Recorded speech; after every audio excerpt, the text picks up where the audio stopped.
Então, boa noite. Estamos entrando no ar com muito prazer hoje, recebendo na nossa Sociedade de Estudos Espíritas Allan Kardec de Viena, a nossa querida amiga e educadora Marta Antunes. A Marta já veio várias vezes aqui na nossa sociedade. Ela é microbiologista, tem licenciatura em biologia, mestrado em biomedicina, é professora, foi professora da Faculdade de Medicina da Universidade de Brasília, é espírita, é claro, e há 42 anos colabora com a Federação Espírita Brasileira, onde é atualmente a vice-presidente e a coordenadora da área de unificação nacional e internacional.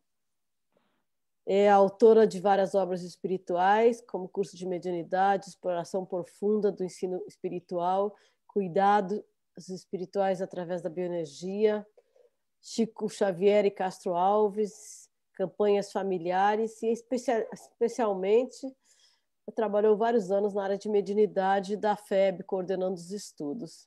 Então, hoje nós vamos ter o prazer de ter a Marta aqui nos dando uma visão do futuro. O que é a mediunidade no futuro. Então, de nossa parte, minha, de Iosef, de todos os membros do VAC e de todos os outros grupos que estão conosco hoje, seja muito bem-vinda, Marta. Muito obrigada, Rejane, José, todos os demais trabalhadores, colaboradores da Sociedade Allan Kardec de Viena, com muita alegria que nós estamos aqui, nos revendo mais uma vez, por meios virtuais, mas as nossas vibrações de carinho, de afeto, de alegria, nós nos alcançamos uns aos outros. Nós vamos, a hora que você quiser projetar o slide, viu, Rejane? A gente vai falar hoje sobre esse tema, são mais reflexões sobre mediunidade do futuro, o que poderá acontecer, né? Porque, consoante os estudos, o desdobramento dos acontecimentos, as tendências, a gente pode supor como será essa mediunidade do futuro. Então, o próximo, por favor. Quando nós falamos em mediunidade do futuro, nós temos que contextualizar. O futuro foi o passado um dia e é o presente hoje. E quando nós contextualizamos isso, passado, presente, futuro, nós vemos que tudo está relacionado à lei de progresso. A mediunidade não poderia ser diferente. Está dentro também da lei do progresso. E quando nós partimos daquele conceito espírita, que o princípio espiritual ele chegou num ponto tal de evolução, quando ele chegou no top, digamos assim, da evolução, ele partiu para uma nova etapa chamada humanização. Lá no Livro dos Espíritos consta que quando chegou esse momento em que o princípio espiritual chegou a um ponto máximo da sua evolução, que ele foi levado para os mundos, para o mundo, onde ocorreu essa elaboração chamada humanização do princípio espiritual. A humanização do princípio espiritual, o ser se tornou ser humano e foi criado, e ele era simples e ignorante. Olha, é uma coisa assim que é o que fala a doutrina espírita. A primeira coisa que nos ocorre quando a gente lê esse texto da codificação, a gente pergunta: que mundo será que foi esse? Será o mundo material?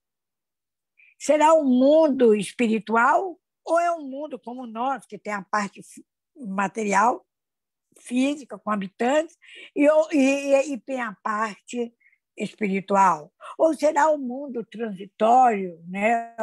ou mundo tipo que só existe na parte espiritual, mas a superfície do mundo é estéril, ou só um mundo espiritual que nem tem, propriamente dito, uma repercussão, não tem uma estrutura física. Nós não sabemos. Nós sabemos que quando ele chegou no máximo da evolução, ele se humanizou, o princípio inteligente humanizou, e virou um espírito simples e ignorante. Simples porque ele ainda tinha todo o que fazer, toda a sua estrutura. A partir desse momento em que aí surgiu o ser humano simples e ignorante, nós vimos que esse novo ser, que é o ser humano, ainda que primitivo, ele tinha uma característica, ele detém uma característica que o diferencia de todas as espécies existentes no nosso planeta. Pensamento contínuo. Os animais pensam, mas é um pensamento fragmentado. E eles, emocionalmente, ou eles têm um tipo de inteligência mais primitiva ainda, que é a instintiva. Nós temos também ainda essa inteligência primitiva chamada instinto, mas, sobretudo, conosco, a humanização trouxe em seu bojo, trouxe o fato de nós começarmos a pensar continuamente. Meus amigos e minhas amigas, isso foi um marco evolutivo que nós nem sequer ainda conseguimos mensurar esse feito. Ainda tem muitas lacunas que nós ainda teremos que aprender com a ciência e com o próprio espiritismo. Então, o pensamento contínuo é aquela capacidade, sobretudo atualmente, que o homem evoluiu muito, a sua inteligência foi muito aprimorada pela aquisição, pelo desenvolvimento do intelecto, pela aquisição do conhecimento. Então, o pensamento contínuo permite que o homem pense, mas pense da maneira racional, que ele possa analisar, um pensamento analítico, ele possa interpretar, tem a análise, tem a interpretação, vem uma conclusão, uma dedução, um correlacionamento. Ele pode correlacionar uma ideia com outra. Isso os animais não fazem, mesmo os animais mais evoluídos. Então, com o surgimento desse homem primitivo, simples e ignorante, o que precisava? Precisava, ao longo das encarnações e estágios no plano espiritual, voltando ao plano físico, ele fosse adquirindo conhecimento, que são de dois tipos o conhecimento, para que ele chegue como homem, como espécie humana, como Homo sapiens, ele chegue ao topo da evolução, ou seja, de espírito puro, vulgarmente, comumente chamado de anjo, ser angélico, espírito puro, que já adquiriu todo o conhecimento compatível, pelo menos, com aquele mundo, mas não é só o conhecimento intelectual. Não é. O conhecimento intelectual que aprimora a inteligência. É preciso também da evolução moral. Então, como Emmanuel fala de uma maneira simbólica, são duas asas que conduzem o ser humano à presença de Deus, né? Que é justamente o conhecimento, né? A capacidade intelectual vai sendo ampliada cada vez mais, e a moralidade. Às vezes nós evoluímos mais em uma, sobretudo a intelectual, e menos na outra, até que vai chegar um ponto que vamos equilibrando, aí é o momento em que podemos alçar voos, porque eu não sei se vocês lembram, as aves, para voar, elas precisam planar, as duas asas têm que estar em equilíbrio, senão ela não voa. Havia uma tradição no interior, eu vim de uma cidade do interior de Minas Gerais, E havia muita criação de aves, né? De galinha, peru, aves de uma maneira geral.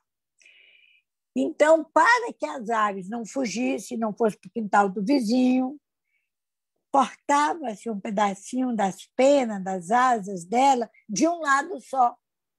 Não sei se vocês já viram uma ave, uma das asas cortada. Ela não voa, ela vai se arrastando.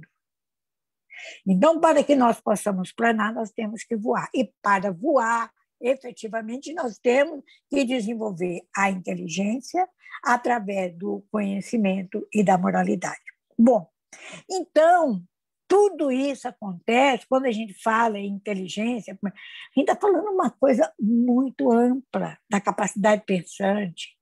O intelecto desenvolvido é uma série de absorção, de aquisição de conhecimentos.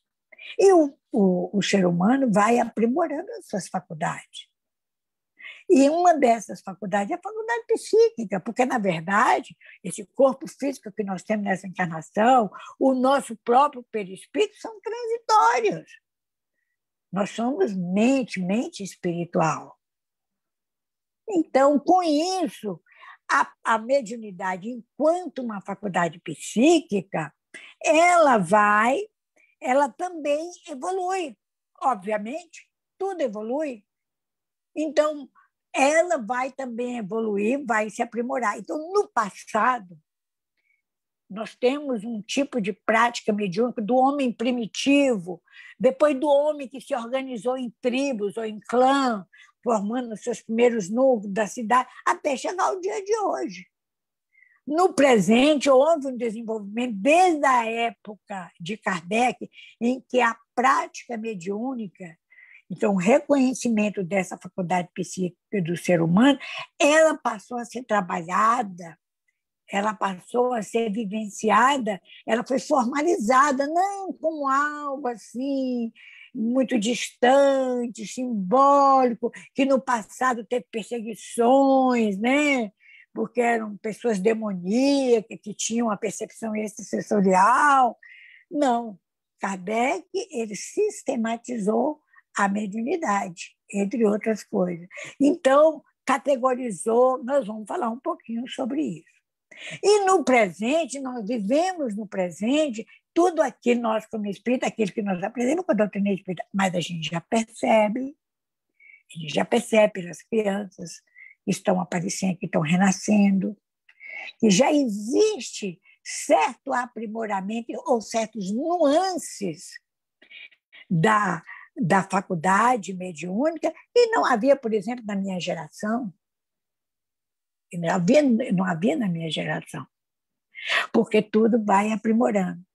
Então, quando nós falamos em mediunidade do futuro, o ser humano mais evoluído, mais aprimorado, quanto mais evoluído e mais aprimorado ele estiver, essa faculdade vai ser uma coisa que não precisa de uma sala mediúnica necessariamente. Todo mundo vai ter essa faculdade de comunicação para uso cotidiano.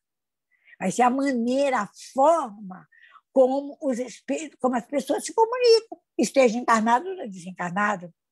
André Luiz fala, que lá no livro Nosso Lar, o primeiro livro da série, que lá no Nosso Lar tem pessoas que se comunicam mentalmente, usualmente. É uma colônia de transição fronteiriça, ela está entre o umbral e os planos superiores, a gente não sabe qual é a distância, o tamanho dessa fronteira. Mas lá ele fala que tem pessoas que se comunicam mentalmente. Ele, naquela ocasião, ele não conseguia se comunicar mentalmente ainda. Talvez hoje ele já saiba, possivelmente. Então, nós vamos analisar um pouquinho do passado, do presente, para fazer conjecturas baseadas nos estudos de como será essa mediunidade do futuro. O próximo, Regiane. Então, o André Luiz, nesse livro que vocês estão vendo aí, a capa, Evolução em Dois Mundos, no capítulo 17, ele explica como é que surgiu, como é que apareceu essa faculdade psíquica, quer dizer, ela estava no ser humano, porque ela faz parte do psiquismo humano. Mas como foi que ela foi manifestada, pelo menos, foi reconhecida? Então, ele fala que tudo foi produto de uma elaboração mental. O homem primitivo, o homem da caverna ainda, ele estava muito voltado para duas necessidades, para as necessidades básicas de sobrevivência, reprodução, alimentação, né, defesa. Era basicamente isso. Né? Ele estava nisso. Então, primeiro ele tinha de cuidar do aqui e do agora. A faculdade psíquica dele era como se fosse um leitor, um código de barra que ia vendo o mundo, ele encarnado, as árvores, as águas, o céu, e um trovão quando explodia, um raio quando saía no céu, como ele não tinha domínio, o que é isso, essa coisa, esse barulho, essa luz que rasgou o céu, o que estava em cima era o céu, o que estava embaixo, aqui era a terra, embaixo tinha caverna. Então, o que é? Ele começou a adorar. Ele não entendia, então ele começou a chamar de deuses. Então você vê que esse simbolismo, adorar, fazer adoração sem compreender, porque ele tinha medo. Aquele barulho do trovão, ou do raio, ou as tempestades, que eram muito comuns naquela época tão primitiva, antes da história, muito antes da pré-história, a formação do planeta, quando surgiu o homem. Então, isso nos mostra que essa elaboração mental ela foi, claro, com a ajuda dos espíritos superiores, aqueles que estavam diretamente ligados ao Cristo, considerando que o Cristo é governador do planeta, né? E é um Messias prometido, que se fala em religiões. Então, essa elaboração mental ela começou de fora para dentro. O que ele via, o que ele ouvia, o que ele sentia, e mais nessa base. Mais tarde, com o passar dos séculos, dos milênios, aí vieram espíritos de outros planetas, né? Nós temos na nossa história do espiritismo o belíssimo livro A Caminho da Luz, do espírito Emmanuel, pela psicografia do Chico, em que ele fala da vinda dos cafelinos, ou da raça adâmica, ou de Adão e Eva, como fala na Bíblia, no Antigo Testamento. Então, essa raça, chegou um momento que aquele ser primitivo, ele já tinha conquistado muitas coisas, ele já tinha noção de muitas coisas, a sua elaboração estava no ponto bom, então foi quando houve uma espécie de uma enxertia genética. Espíritos que não acompanhavam a evolução da constelação de Cocheiro, vieram. O Cristo aceitou que eles viessem para a Terra para aí impulsionar a evolução dos espíritos que estavam encarnados aqui.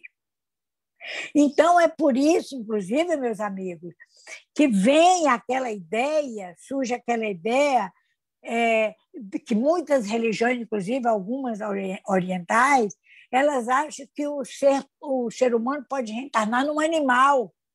E não pode, segundo o Espiritismo, não. Seria retroagir. Porque se você chegou o princípio inteligente, humanizou, e depois ele volta para o animal, não tem lógica. Mas é porque, segundo explicam, que quando aqueles capelinos chegaram, eles já eram adiantados, eles não eram moralizados, mas tinham muito conhecimento, e viram aqueles homens na Terra, os terráqueos, falaram: esses aí são animais. Então, nasceu daí a teoria da metempsicose, de renascimento em corpos animais. Bem, nós temos corpos animais, o nosso corpo é um corpo animal, mas não naquele sentido.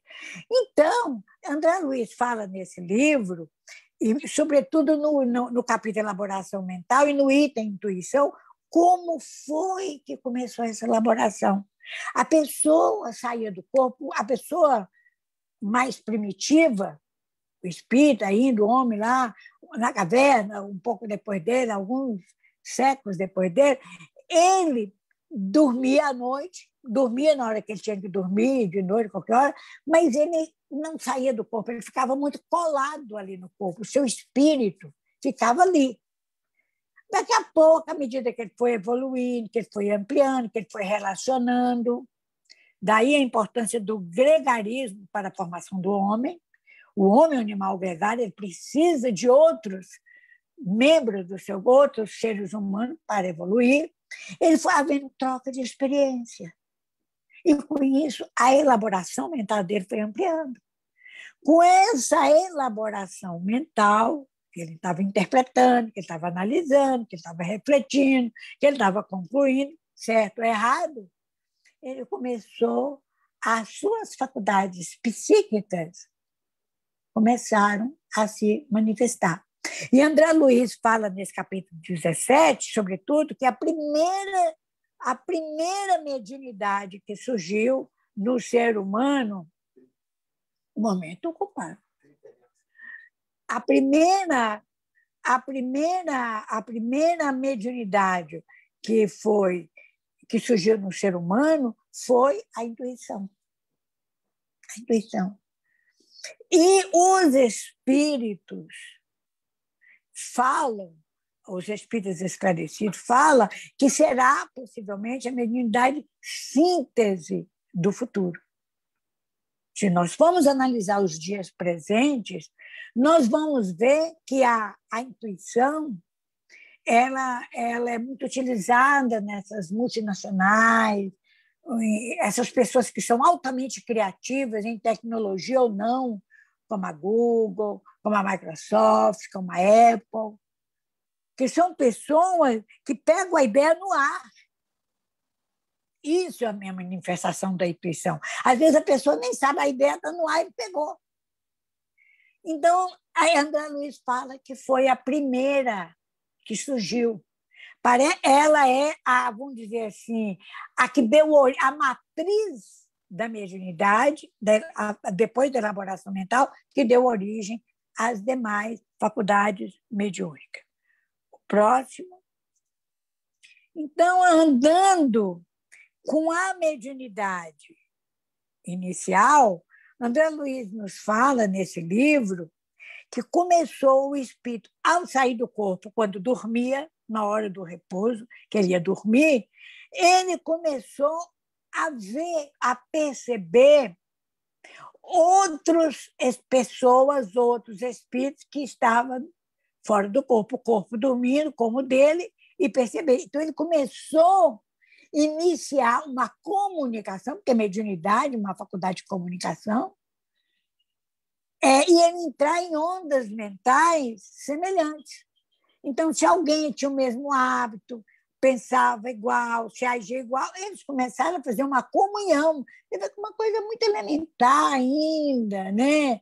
A pessoa, se estava dentro de uma caverna, ou se estava dentro de uma tribo, não saía daquele cantinho, naquele local onde que se encontrava. Então, essa ligação mental, segundo o espírito André Luiz, que explora bem essa ideia, e o Filomeno de Miranda também explora, analisa bem isso, essa ligação mental ela começou durante o sono. É aquele o chamado sonho. No sono, a pessoa dormia, saía do corpo, mesmo que ficasse próximo do corpo, mas começou essa comunhão e essa ligação mental com o outro, primeiro com um, depois com o outro, até que foi ampliando para várias pessoas. E, digamos, lembrando a caverna de Platão, saiu da caverna, literalmente falando. Então, essa ligação mental ela acontece com o despreendimento do espírito do seu corpo. Ou desdobramento, algumas pessoas, em vez de desprendimento, gostam de falar de desdobramento da consciência. Ao despreender, ele começa a se ligar com outras mentes. Alguns, quando voltavam ao corpo, quando acordava, tinha uma lembrança mais precisa, outros era uma lembrança assim, meia turva, não lembrava direito, e outros tinham boas lembranças. Mas ainda era intuição. a construção, a elaboração e desenvolvimento dessa faculdade psíquica do ser humano chamada mediunidade. O próximo, por favor. Então, André Luiz nos fala que, paralelamente, quer dizer, a base, a matriz era a intuição, mas, paralelamente a isso, acontecia que, nesses momentos de desprendimento, ou mesmo quando a pessoa estava acordada, no estado de consciência, é o anterior. É depois esse aí. Então, começou, é o anterior a esse, começou a liberar ectoplasma. Quer dizer, a pessoa entrava em comunhão com o outro, mas havia trocas de energia vital. Troca de uma energia vital, da substância densa chamada ectoplasma. Então, é uma substância que era despreendida tanto do corpo físico quanto do perispírito, porque a pessoa estava fora do corpo, se manifestava com o perispírito e liberava essa energia. Então, muitas vezes, eles, ao liberar aquela energia para uma pessoa que eles amavam, uma mãe, um pai, um irmão, um filho, a pessoa a entrar em contato com ele, com aquelas pessoas que amavam, liberava essa energia. Então, a gente viu que é a bioenergia, ou a energia vital, que é um subproduto do fluido cósmico, ela estava ao mesmo tempo que liberava para ajudar, para provocar fenômenos, ela também estava ligada, uma energia que está ligada ao pensamento médio. Você vê tudo isso na forma do passado, muito primitivo ainda, muito em passos de tartaruga, bem lento. Então, eles começaram a observar alguns, quando saía do corpo, nos desdobramentos espiritual, que ele via essa substância leitosa, muito leve, plástica, e que era liberada, ainda é liberada pelos poros e orifícios naturais. Então, nesse próximo slide que vocês vão ver agora, nessa próxima imagem, vocês vão observar que a mediunidade ela foi elaborada de duas formas principais paralelas.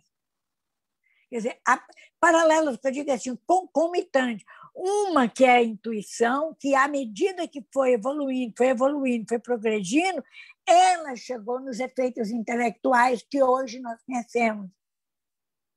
Psicografia, psicofonia, mediunidade de pintura, que a pessoa é pictórica, né, de pintura, que molda, que tudo isso, tudo ligada a essa parte da elaboração do conhecimento. E o ectoplasma, aqueles fenômenos de ectoplasmia, aqueles vultos, aquelas luzes, aquelas coisas que apareciam e processo de cura, veio dar origem ao que nós chamamos hoje, que Kardec classificou muito bem. Olha a visão que Kardec teve naquela época, a mediunidade de efeitos físicos. Desde o simples passe, que está transmitindo bioenergia, desde uma irradiação à distância, de uma vibração, seja de uma irradiação mental, seja pela prece ou não, seja pela materialização, pelo transporte de espírito, de objetos, vieram dar as origens da mediunidade de efeitos físicos. Então, você veja que toda essa elaboração começou a partir do momento que a pessoa, saindo do corpo, viu outros seres iguais a ele e iniciou o processo de comunicação. Essa grande elaboração mental. Então, mas aí não era só fenômeno. Você vê que a mediunidade, no início, ela não era bem mediúnica. Ela era mais anímica. Eu saí do meu corpo, por exemplo, e vejo uma outra pessoa, amiga minha, uma pessoa conhecida, ou quem eu não gosto, um adversário. Quer dizer, não é alguém que está transmitindo para mim. Eu estou percebendo, eu estou vendo, eu estou falando com aquela pessoa. Então, isso é anímico. É o próprio indivíduo que está percebendo, é a própria alma que está percebendo. Mas, a partir do momento que essa pessoa com quem nós nos comunicamos, nós entramos em sintonia, e ela transmite uma informação, ou um esclarecimento, ou uma ameaça, aí há o fenômeno mediúnico. Porque a pessoa está transmitindo uma informação que depois eu vou dizer assim, não é mesmo, não é da minha cabeça, não fui eu que vi, foi alguém que me falou. O próximo, por favor. Bom, então nós vamos ver nesse slide aqui, vamos falar muito, que do mediunismo primitivo, o que caracterizava nessa fase de elaboração? Ela era muito anímica, era muito do que o indivíduo via, que ele percebia, pelo seu sentido, pelo seu entendimento, o conhecimento ainda era pequeno, havia muita idolatria, porque tudo que ele não compreendia idolatra, e havia a mediunidade intuitiva e a ectoplasma, produzindo efeitos na natureza. Depois que o ser humano saiu das cavernas e foi para a tribo, formou os primeiros clãs, as primeiras tribos, começou o curandeirismo. A história do curandeirismo é uma coisa que merece um estudo à parte. Mas o curandeirismo foi da onde? Da mediunidade de efeitos físicos, que começaram a ver que aqueles fluidos vital, aquela bioenergia, ela tinha poder de cura. E que aqueles fluidos podiam impregnar a água, as porções, o chá, todo o alimento. Então, nasceu o curandeirismo. E pessoas que tinham o chamado curandeiro, que ainda existe até hoje, que tinha uma grande capacidade de doação de ectoplasma e capacidade de doação fluídica para a cura. Aí daí foi um passo para surgir a magia. Então, uma pessoa que tomava uma beberagem daquela, de ervas, impregnado pela energia do curandeiro, era um mágico, aquilo era mágico. E ainda hoje muita gente considera como mágico, mas ainda que haja uma explicação científica para tal e uma explicação espírita. Então começaram a surgir os símbolos, o simbolismo. Bom, e nesse momento aí do mediunidade, nós vamos evoluir para o mediunismo oracular, muito comum na Grécia antiga, na Roma, naqueles povos antigos, nos oráculos, mas veja bem, se a gente vê a história dos médios oraculares, daqueles médios, as pitonisas, por exemplo, na Grécia, eles eram pessoas que usavam drogas de plantas, os princípios ativos de plantas, para sair do corpo, entrar num desdobramento provocado, como a hipnose e outros fazem hoje, e ali fazer as leituras com o auxílio de outros espíritos que estavam orientando, mas que se encontravam fora do corpo, ou desencarnado, ou encarnado em desdobramento. Então, esses médios, essas pitonisas, essas pessoas preparadas, elas eram com 12 anos, 10 anos, elas iam para o templo e elas não sobreviviam muito, porque tomavam muita droga. E tomavam muito essas beberagens, essas substâncias psicoativas, que, além de viciante, desgastavam muito, que elas ficavam horas naquela indução psíquica, e elas, menos de 18 anos, 17, 20, elas não chegavam a 20 anos, já estavam todas desencarnadas, com doenças ou outros males. Então, aí é que surge o politeísmo, a adoração de vários deuses, e esse uso de bebida favorecia isso, porque quando chegavam, desdobravam, e viam aquele espírito que ensinava, que orientava, ou que dava instruções, eram como se fossem Deus. E aí nós temos que, no mediunismo oracular, coincidiu com a criação das mitologias, né? Sobretudo o que chegou para nós, as mais importantes para nós, do Ocidente, foi a greco-romana, ainda que a mitologia céltica, ela é também das fadas, dos duendes, também chegou para nós com muito impacto também. Não tanto quanto o impacto da mitologia greco-romana.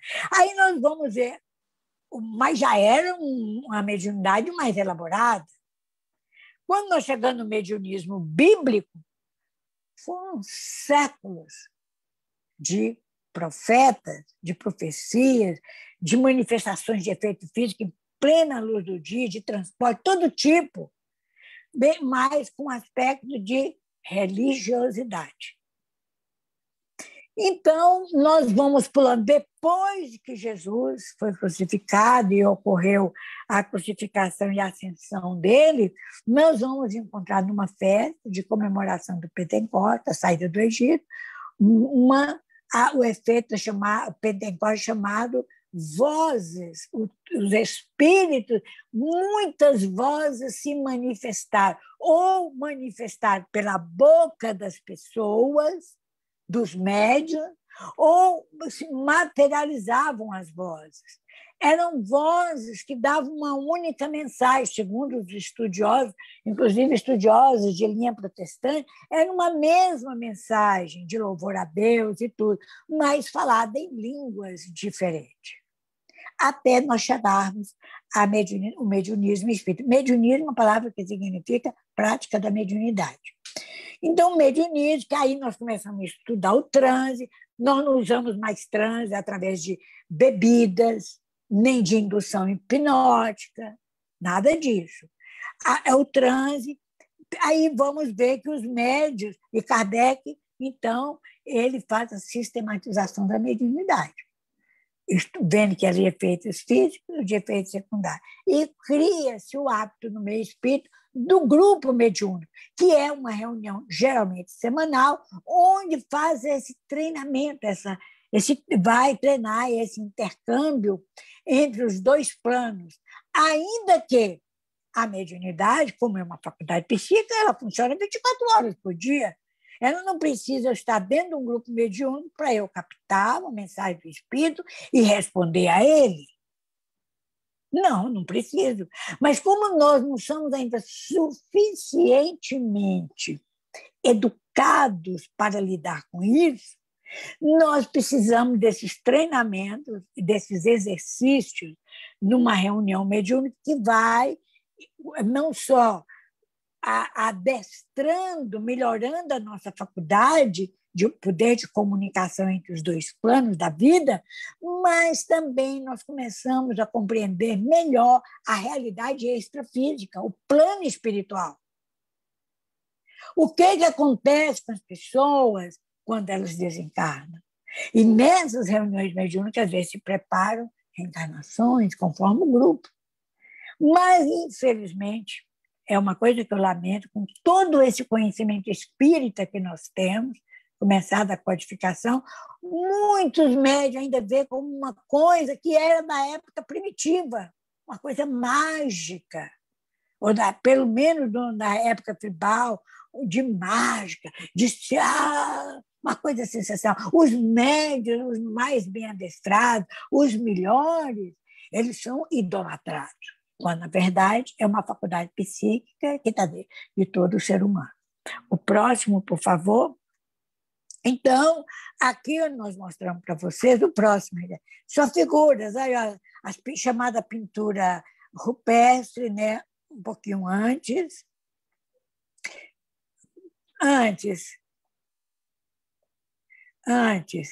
Aí, você vê pinturas rupestres, eles vendo cenas, algumas eram cenas no plano físico, outras não. Não, lá naquele negócio nós vemos do circo, né? Isso é muito comum na mitologia céltica. Olha, esse sacerdote ou esse curandeiro com isso na mão, essa coisa embranquiçada é o ectoplasma.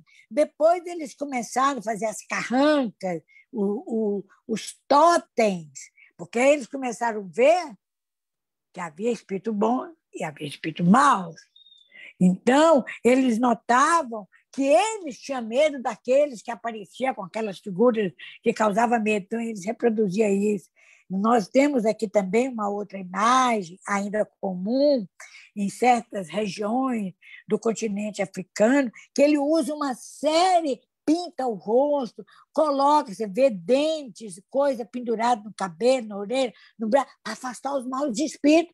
E quantas pessoas que modernamente usam a figa, o cimo da pimenta, ou até o olho que é encontrado muito comum na Grécia, vende, todo mundo compra pulseira, colar. Olha o símbolo do trevo de 4 folhas. Não, nós ainda lidamos com essas coisas que têm milênios que ocorreram. O próximo, aqui no próximo slide, já é uma mediunidade, né, mediunidade mais oracular, já você vê Horus lá do Egito, né? Ele era um deus, era um homem que tinha a destreza de uma águia, então ele é representado. Nós temos Zeus, que era o chefão maior do Olimpo, e Ra, lá no Egito, Ares do Egito, ou Marte, no caso da Grécia. Nós vamos ver na mitologia céltica as fadas, e nós vamos ver tudo isso. Aí a mitologia de Delfos, os grandes oráculos de Delfos, né? Que eram pessoas que é um tipo de mediunidade que vai aprimorando. O próximo, chegamos no gênero de mediunidade de efeitos intelectuais, né? O profetismo, os profetas, Jesus curando, tinha efeitos intelectuais, efeitos físicos, e Pentecoste é representado por essas línguas de fogo e fenômenos, aqui representando Jesus andando sobre as águas, que mostra que as pessoas podem fazer isso, só que aqui não era mediúnico, era do próprio espírito. Há, em certas regiões do interior do Brasil, eu, quando era criança, eu vi isso uma vez, eu nunca me esqueço, eu era muito garota, devia ter uns 8 anos, eu vi um homem andando em cima de brasas, tirou o sapato, e, guardando as devidas proporções, eu andava sobre as águas. Uma pessoa que anda sobre as brasas acesas, não é brasa apagada, não, e não sente dor e não fere, esse é um fenômeno anímico. Há uma neutralização, deve criar os seus fluidos ectoplasma para que ele não atinge a pele. O próximo. Então, com Kardec, a mediunidade vem acoplada, muito unida ao aspecto moral. Não adianta só ter o conhecimento teórico, científico, como é o que é mediunidade, como fazer, como aplicar, o que é transe, como sair do transe, como entrar no transe, quais são as fases do transe, o que o transe envolve, como é que é o processo da comunicação. É preciso medir as consequências morais de tudo. Qualquer faculdade humana que nós usamos, que a nosso benefício, nós temos que entender as consequências morais. Então, e aí Kardec define, depois todos os espíritos pós-Kardec, desde os clássicos até os modernos, contemporâneos, que a mediunidade é serviço aos semelhantes. Antigamente, no passado, bem antigamente, falava que a prática da mediunidade era a prática da caridade. Mas muitas vezes os médicos fazendo a caridade faltava com qualidade com si mesmo ou com o outro. Então, essa coisa da caridade precisa ser muito bem definida. O próximo. Então, chegamos no presente. Nós herdamos, talvez nós mesmos que estamos aqui falando e ouvindo, nós temos feito essa caminhada não através de uma viagem no tempo, mas literalmente, reencarnando, desencarnando, ficando nos tempos no plano espiritual, aprendendo, voltando, e assim até chegar agora. Então, a mediunidade nos tempos modernos, ou contemporâneo, né, se a gente considerar do século XIX para cá, até o século XXI, é uma mediunidade que é mais de acordo com o sentido espírita, que hoje em dia tem estudiosos da ciência, tem acadêmicos que estão se debruçando sobre isso. Estão analisando, não como analisava os médicos, colocava dentro de uma jaula, acorrentava, mas analisando em nível de faculdade mental, psíquica mesmo. O próximo. Então, na mediunidade com o espiritismo dos tempos contemporâneos, vamos ver que a mediunidade é uma faculdade psíquica, como tantas outras que nós temos, e que é inerente ao homem. Você vê que a história toda que andou começou lá no homem primitivo, lá na caverna. O médium, o que ele é? Ele é um intermediário, é alguém, é um mensageiro, ele traz uma informação, um esclarecimento, ou ele viabiliza a manifestação de algo que não foi elaborado por ele, mas por outra mente, ou por outras mentes. Ele, então, Kardec, brilhantemente, chegou à conclusão que o médium, lá no capítulo 19 do Livro dos Médiuns, no item 223, pergunta número 6, que o médium é um intérprete. Se ele tem boa formação doutrinária, se ele tem um bom conhecimento, se ele não é precipitado, ele usa essa faculdade, a capacidade pensante, para interpretar corretamente. É como um intérprete de línguas. Tem os maus intérpretes e tem os bons intérpretes.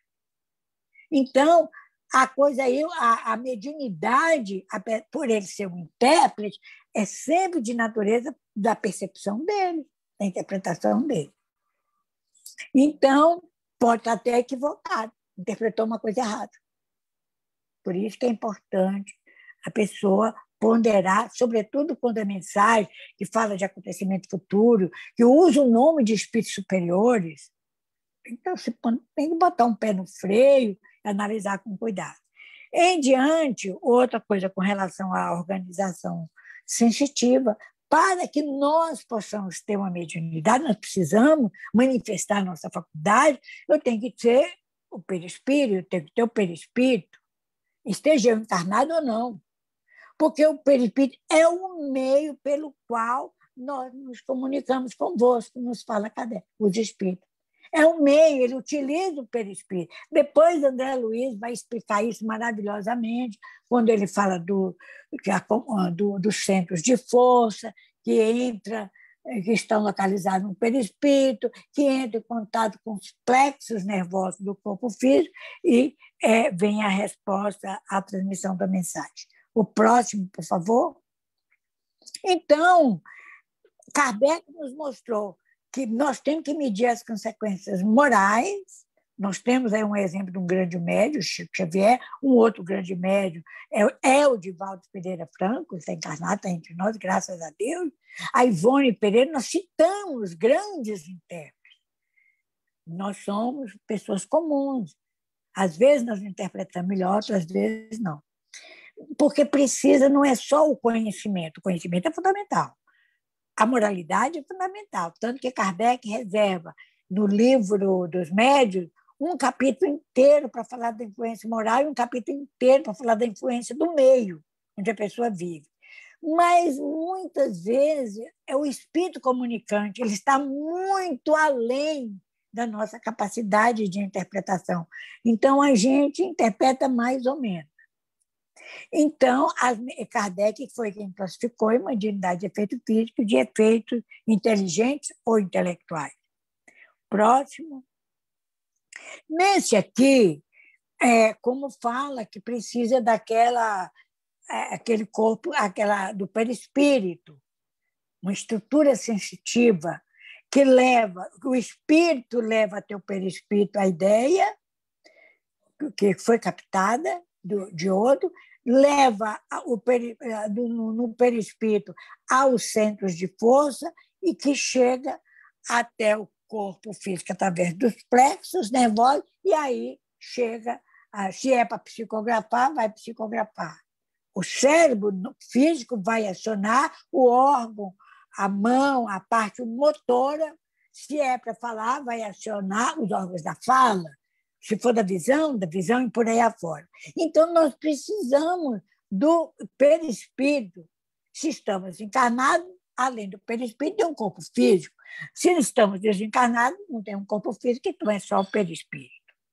Então, a mente é o ser pensante. A minha mente capta a outra mente. Eu tenho que fazer chegar isso em papel escrito. É todo esse processo. Entra pelo perispírito, a ideia vai no perispírito, chega no centro de força, do centro de força é levado ao corpo físico, aos plexos nervosos, os plexos nervosos, há uma mensagem escrita, o cérebro aciona a parte motora, e por aí vai. Nesse envolvimento dos centros de força do perispírito, do sistema nervoso central, que botei com SNC, e endócrino, sim, endócrino, porque mexe com todo o metabolismo orgânico, produção de hormônio. A primeira glândula que é acionada no cérebro é a glândula pineal, que o próprio André Luiz deu o nome de glândula da vida. Por quê? Ela faz uma correlação plug entre o perispírito e o corpo físico, para que o cérebro possa processar a mensagem e fazer com que ela se materialize no campo físico, pela voz, pela visão, pela escrita, pelo desenho, pelo canto, da maneira como ela foi captada. O próximo. Então, nesse aqui, nós vamos ver está no livro Nos Domínios da Mediunidade, capítulo 1, que quem está pensando, quem está captando mesmo, não é a mão, não é o cérebro, é a mente do espírito. É o espírito, é a mente espiritual. Então, o André Luiz fala ali já no capítulo 1 do livro Nos Domínios da Mediunidade, que a mente está na base de todas as manifestações mediúnicas. É óbvio, é o ser pensante. É essa elaboração mental hoje, tão mais complexa, com tanto conhecimento. É a mente que vai captar. Então, mas tem uma coisa que André Luiz fala, nós estamos saindo da seta, da ponta para o final, a mediunidade não pode esquecer o problema da sintonia. A sintonia é uma coisa interessante, que ela pode estar ligada à afinidade ou não. O que é isso? Por exemplo, se uma pessoa tem afinidade por música, se a pessoa gosta de tocar um instrumento, se ela conhece, se aparece um espírito que tem esse conhecimento, ele vai ter afinidade, tem um ponto em comum. Se é um cientista, uma pessoa que tem um conhecimento de ciência, seja na área da física, na área da biologia, da química, da biociência, neurociência, se o médium tem conhecimento nessa área, se ele tem uma formação nessa área, vai ter uma afinidade imediata. São pessoas que têm maneira de pensar e de conhecimento semelhantes, são do mesmo, como se diz assim, são da mesma área. Agora, não significa que vai ter sintonia. Às vezes, uma pessoa, por exemplo, um cientista da área de física, ele tem um grande conhecimento de física. Aparece um físico desencarnado, eles têm afinidade, porque têm semelhança de campos de atuação, de escolha profissional, inclusive, mas as vibrações não se casam. Há, às vezes, até rejeição, ou por parte do médium, ou às vezes por parte do espírito comunicante. Então, não há uma sintonia. Então, por isso que, às vezes, certas comunicações, a interpretação não é boa, porque há essa distonia. Então, para que uma mensagem seja boa, ela precisa que haja sintonia, boa sintonia. E melhor ainda se tiver afinidade. A mesma coisa no sentido oposto, negativo. Se uma pessoa que tem um hábito de usar drogas, por exemplo, substâncias psicoativas, ele entra por afinidade com aqueles espíritos que têm esse mesma preferência. De desencarnar, às vezes, com overdose, ou, às vezes, desencarnar e viva aqui vampirizando, explorando os encarnados, porque quer a droga, quer o álcool, quer o fumo, todos os vícios. E não só vícios desse tipo, mas morais, de sexo, de intriga, de corrupção, de tudo isso. Então, A sintonia é importante, mas também tem que se considerar a afinidade. O comunicante, segundo nos fala André Luiz, aí nesse capítulo, está limitado às próprias interpretações que transmite. Por isso que toda mediunidade deve ser toda produção mediúnica, desculpa, deve ser analisada. É o que Kardec orienta. Se tem algum errinho aqui, alguma coisa ali, é melhor não publicar, rasgar e jogar fora. Se nós pensarmos, quando eu falo assim, rasgar e jogar fora, as pessoas às vezes ficam um pouco assim, até surpresa para eu dizer isso. Mas se a gente pensar que um médium da categoria do Francisco Cândido Xavier, durante 5 anos, ele recebeu mensagem, e no final ele falou, naquela época ele disse que, ele falou para Emmanuel, o que eu vou fazer com essas mensagens? Tem 5 anos. Ele falou, rasgue, jogue tudo fora. Foi treinamento. Se um médium da capacidade dele, moral, intelectual e técnica da mediunidade, ficou 5 anos em treinamento, imagina o que sobra para nós. Nós temos que ter um pouquinho vigilante com isso, porque tudo está limitado à nossa interpretação. O que ele interpretou do que o Espírito quis dizer. O médium também, isso nos lembra, Jorge, Andréa, está sujeito às possibilidades e coloração dos seus pensamentos. O colorido do seu pensamento. Naquele momento da captação da mensagem, pode ser que ele não esteja bem, pode ser que ele não tenha afinidade com aquilo que o Espírito esteja falando. Então, às vezes, você vê médios falando assim, está vendo uma chuva de estrela, de estrelinha, não estou vendo aqui. Então, usa de simbolismo, que às vezes nem ele entende e os ouvintes também não entendem. A mediunidade contemporânea, segundo o Espiritismo, nós temos que traduzir o símbolo, nós temos que aprender. E aprende estudando e melhorando a nossa capacidade moral. Muitas vezes, muitos médios, a grande parte dos médios, são capacitados, são preparados antes de reencarnar. Leia aquele livro, Os Mensageiros. Vários médios. E muitas vezes nós continuamos encarnados, frequentando reuniões no plano espiritual para aprender. Nós temos que fazer a nossa parte. Nós estamos chegando. O outro papel da mente, então a mente tem um papel fundamental, como André Luiz fala, e Kardec destaca no capítulo 19, ele é intérprete, o médium é intérprete do pensamento, da vontade do espírito. Então, se o espírito quer quebrar uma mesa, quer brigar, ele interpreta em pé e não manifesta.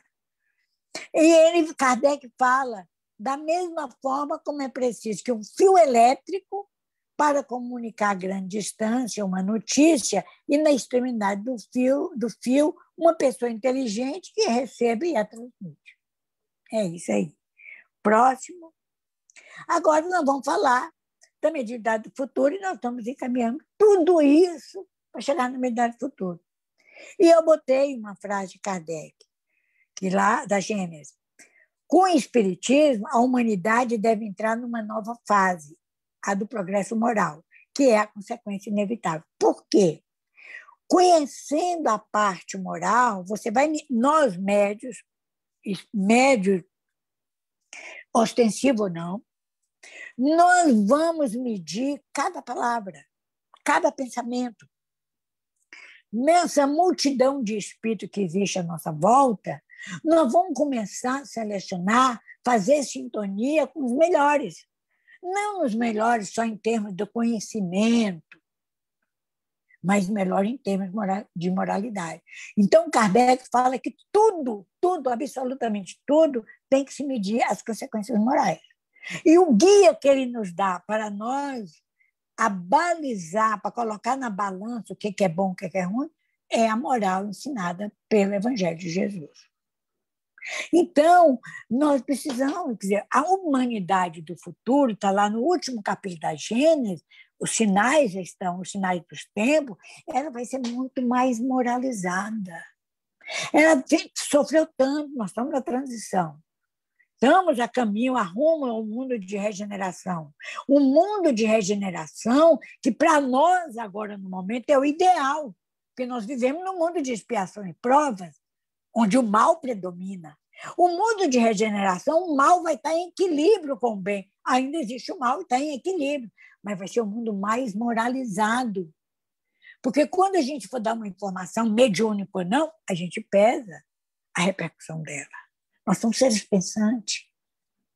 Nós somos seres de pensamento contínuo, então nós vamos ter maior domínio sobre o pensamento nosso e do outro. Nós vamos entender melhor essa questão da sintonia das afinidades.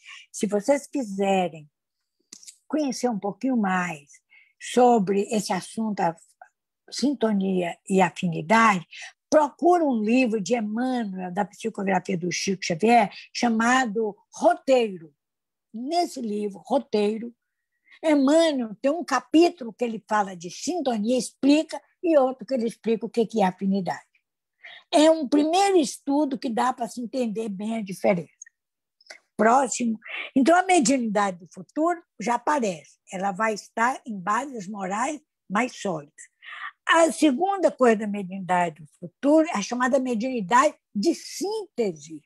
A primeira vez que eu ouvi, que eu li essa expressão mediunidade de síntese, não foi numa obra espírita, foi numa obra do Pietro Baldi. Ele fala que a faculdade, ele não usa essa expressão que eu estou usando aqui, mas ele fala que o homem vai entender de uma maneira sintética. Uma pessoa fala uma coisa, faz uma palestra, uma pessoa ele vê um programa no rádio, na televisão, na época dele era mais rádio, televisão, tudo isso, você lê um livro, você pega a síntese, que é a maneira como o cérebro trabalha. A memória cerebral trabalha de forma de síntese, só guarda na memória o que foi essencial. O que for complementar, suplementar, ele expulsa. Então, essa nos aguarda. Quando vier uma comunicação no plano espiritual, nós vamos pegar o todo, a essência. Mas para que nós tenhamos uma noção do todo, nós estamos treinando, desde a época que há muitos séculos, a medir as partes. Pela psicografia, pela psicofonia, trabalho mediúnico toda semana, vamos treinando. Nós estamos conhecendo as partes, até que nós vamos chegar num ponto que a gente vai ter uma visão do todo. Quando o espírito fala, ele já vai transmitir, ele vai jorrar seu pensamento e vai entender toda a mensagem dele. Então, você vê, vocês podem perceber, meus amigos e minha amiga, que isso não é uma coisa mágica. Isso é trabalho de grande elaboração mental. As nossas conexões do próprio cérebro, que é o final da mensagem que o espírito chega, que vai, o cérebro que vai dar o comando, se vai ser escrita, falada ou não, elas vão estar mais ampliadas. Nós vamos utilizar mais parte do nosso cérebro. Nós usamos muito pouco o nosso cérebro. Segundo os estudiosos, nós usamos cerca de 1/3. Algumas crianças estão nascendo hoje que estão usando 60% do cérebro. Os gênios, tipo Einstein e outros, de qualquer, como Mozart, na música, eles usavam mais de 60% do cérebro. E hoje nós estamos vendo cada vez mais crianças utilizando essa capacidade cerebral, mas a capacidade cerebral, quer dizer, o cérebro das crianças que estão renascendo, elas estão com condições para servir melhor o espírito, para que ele possa captar. Então, na mediunidade do futuro, que nos aguarda, no mundo de regeneração, possivelmente, vai haver uma ampla conexão mental. Agora, veja bem o que significa essa ampla conexão. Por quê? E, ao mesmo tempo que vai ter uma ampla conexão mental, o ser humano vai estar mais moralizado. Então, vai ser até melhor. Não são aquelas conexões mentais de sofrimento, de dor, porque o ser humano mais moralizado, as vibrações são melhores. Então, é nesse momento que a construção do homem de bem, como nos fala o Evangelho segundo o Espiritismo, está sendo priorizado. Porque é o homem do futuro. Vamos pensar no futuro mais imediato, no mundo de regeneração, a que cumpre a lei de justiça, do amor e da caridade na sua maior expressão. E não é porque é obrigado. Se eu não cumprir, eu pago imposto. Se tem uma ordem, uma norma sanitária por conta da pandemia do Covid-19, que eu tenho que ficar em casa, eu não tenho que pagar multa nem nada, eu não preciso. Eu vou entender que eu não preciso sair. Hoje tem que pagar multa, tem que fazer isso, tem que fazer aquilo, porque o homem ainda não cumpre a lei de justiça, amor e caridade em toda a sua plenitude. Então, a mediunidade do futuro, o próximo, por favor, Jane, ela é um recurso, a mediunidade é um recurso da comunicação. Mas como é que a gente vai ver?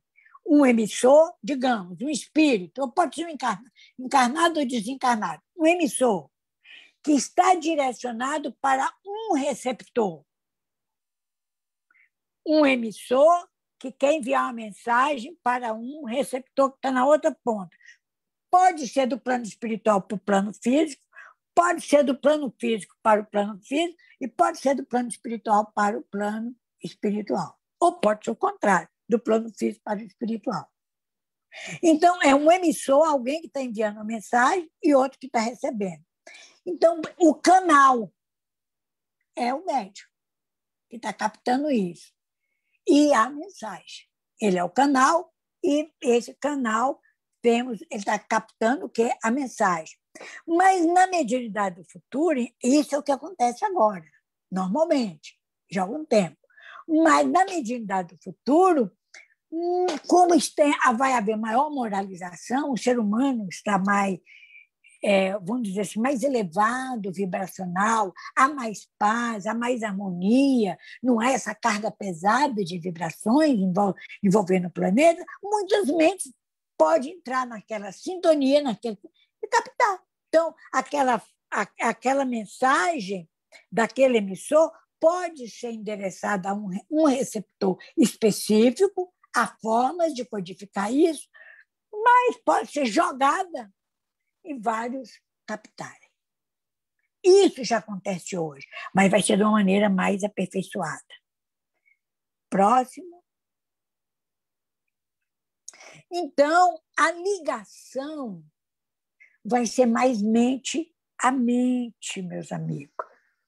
Nós vamos viver a época da telepatia, nós já temos esses processos mentais, intuitivos, a gente pensa na pessoa, o telefone toca, a gente pensa na pessoa, vê uma mensagem no WhatsApp, qualquer coisa assim, mas vai ser mais ostensiva, vai ser mais declarada. A gente vai dizer, fulano de tal está pensando em mim, eu vou ligar para ela, eu vou entrar em contato com ela.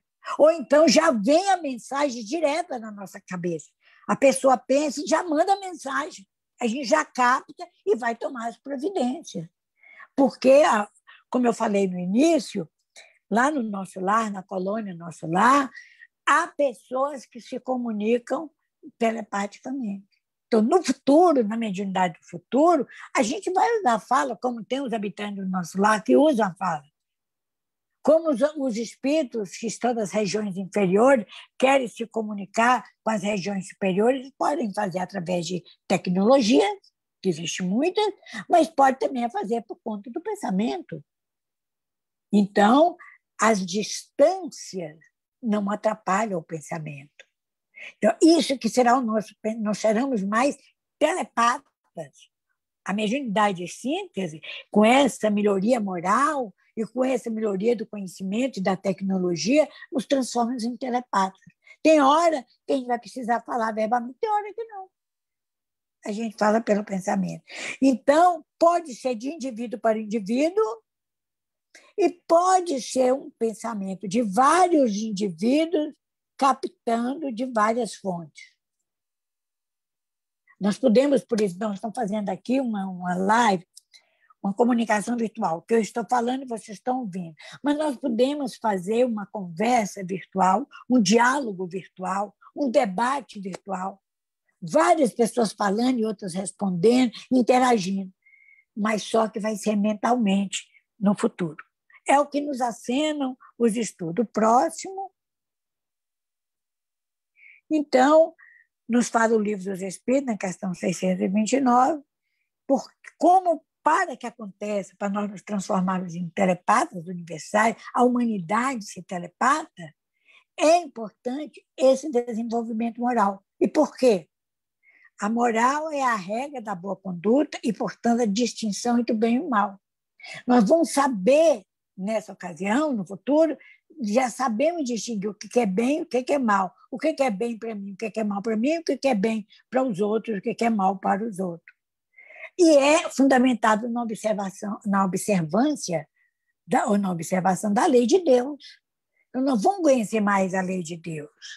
Não na maneira de rituais, de simbolismo, mas na sua essência, tal como Cristo nos ensinou. Então, o homem conduz-se bem quando tudo faz visando o bem, e para o bem de todos.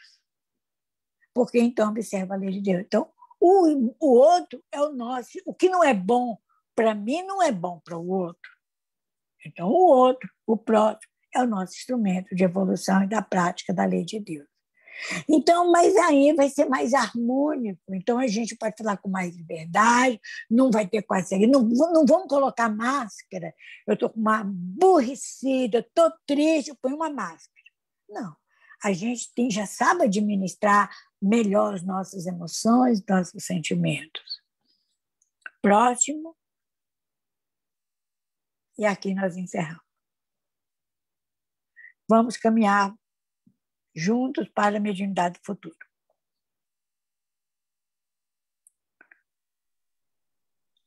Muito obrigada. Foi muito bom. Regina. Foi um pouco longo, mas acho que deu para... Já está com os microfones ligados. Muito obrigada, Marta. Foi uma aula de mediunidade que apreciamos muito. Um mergulho no seu conhecimento. E, com certeza, nosso grupo aprendeu muito. Espero que os telespectadores também tenham... Telespectadores, não. Como a gente diz, os internautas estejam aproveitando também. Estão. Vamos abrir. É um assunto interessante, né? Um assunto interessante. Sim, que afeta todos nós, né? Porque cada um de nós tem a sua pouquinho de mediunidade, mesmo que seja incipiente. Vamos abrir para perguntas.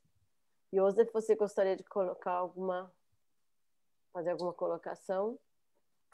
Só agradecer profundamente pela essa oportunidade, essa viagem que fizemos, desenvolvimento da mediunidade, essa exposição belíssima. Muito obrigado, Marta. Eu que agradeço, José. Nós não temos perguntas ainda aqui do grupo, mas quando você falou na mediunidade do futuro, que é o tema da palestra, pensei que nos falou nessa possibilidade que todos nos comunicaremos mais facilmente. Eu pensei que nós, espíritos, estaremos mais evoluídos e, como você disse, todo esse ruído que hoje existe das mentes inferiores já não existirão, né? Não existirão. A humanidade vai estar mais melhorada, então vai ser mais fácil. Vai ser mais tranquilo. Agora, o que a gente percebe é que todo mundo vai ser telepatas, todo mundo vai captar. Aliás, Allan Kardec, inclusive, fala lá na Gênese da geração nova que até fisicamente os lobos frontais são mais desenvolvidos. Por quê? Porque o cérebro está sendo mais utilizado. Muito bom. O cérebro. Obrigado, Márcia. Então, vamos nos despedir dos nossos amigos do Facebook e vamos ficar na sala ainda mais um pouquinho para fazermos a nossa oração final.